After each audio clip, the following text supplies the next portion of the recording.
Walt Disney, Rebecca Sugar, Nick Park. What comes up to your mind? Personally, other than my childhood, animation. Those people inspired me to pursue a career in animation. And right now I'm measuring at SCAD in animation. Many of you watching that video might not think of animation as a career you would like to pursue, yet it is a nice skill to have. Why so?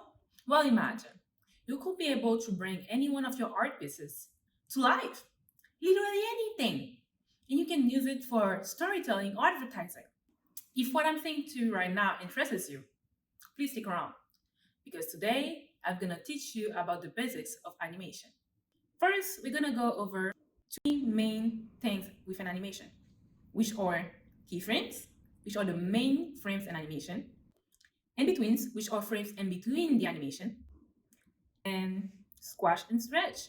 Today, in a short clip by Aaron Blaze, a retired animator from Disney, you will see the use of keyframes.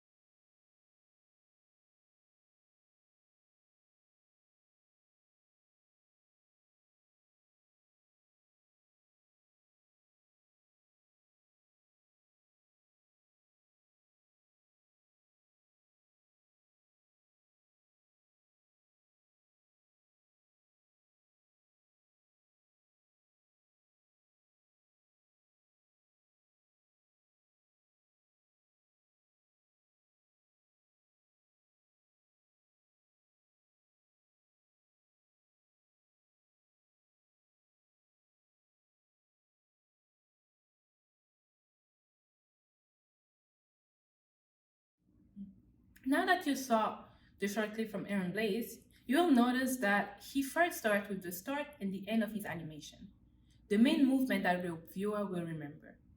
And we can easily see that the bear is turning. If you need more information on keyframes, you can always see the Academy of Art University, this page on animation, Friends of Animation, or Make of Us article by Nolan Honka. Even if you can tell a full story only using keyframes, there is way more happening in between. And that is how I'm gonna go to my second main point, in-betweens. In-betweens are frame placed in between the keyframes. I know it's not a very creative name, but listen to me. They are placed in between the keyframe and they help the animation look smoother. Yet keep in mind, more keyframe you add, the slower will your movement look. Less keyframe you add, the faster the movement will look. This is called pacing. You can go to Explainimate to learn about the importance of pacing in betweens. In a short clip, which I'm going to show you from Aaron Blaze, we will see how he used in between to make a movement look smoother.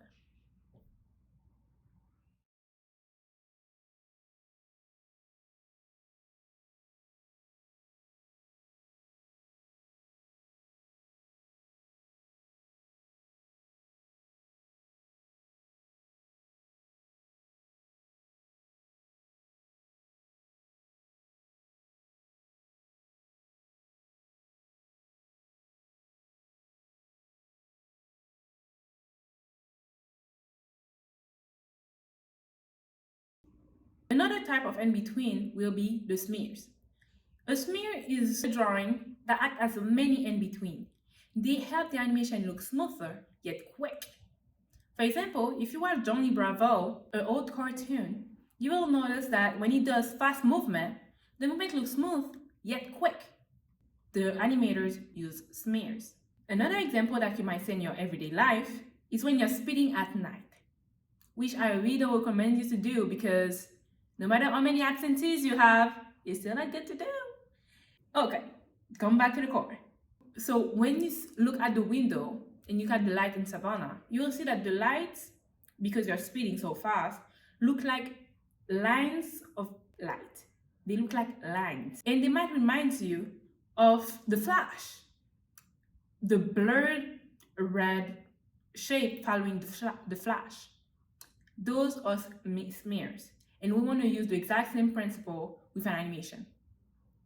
In a clip from Toneko Panchoa, he will show you the importance of smears. There's no real rule to how a smear should look. Smears, again, can come in many different styles and form. Some use repeated imagery of previous frames to show a smear, or some use speed lines to show this. Some are more stylized, graphic, or comic. It really depends on the style and art direction you're gunning for. So why use smears? I can only think of a few reasons. It can emphasize and strengthen the look of a movement. It can be used to stylize quick movements. And probably the most important reason of all, it can fully describe movements that are invisible to the naked eye. Now that I talked to you about my second main point, I'm going to go to my third main point, which is a technique very close to the smear. It is squash and stretch. Stretch is the action of extending a character while keeping his mask, while squash is the action of flattening that character while keeping its mask. He gives a look of a rebound or squishiness. An example that you might see in your life is a water balloon. If you drop a water balloon to the floor, at the moment of the impact, it will squash, stretch up, and wiggle its shape. It is squash and stretch. In conclusion, we talked about the three main tools in animation, which are keyframes, which are the main frames in animation, in-betweens, which are framed in between the keyframes, and that help the animation look smoother.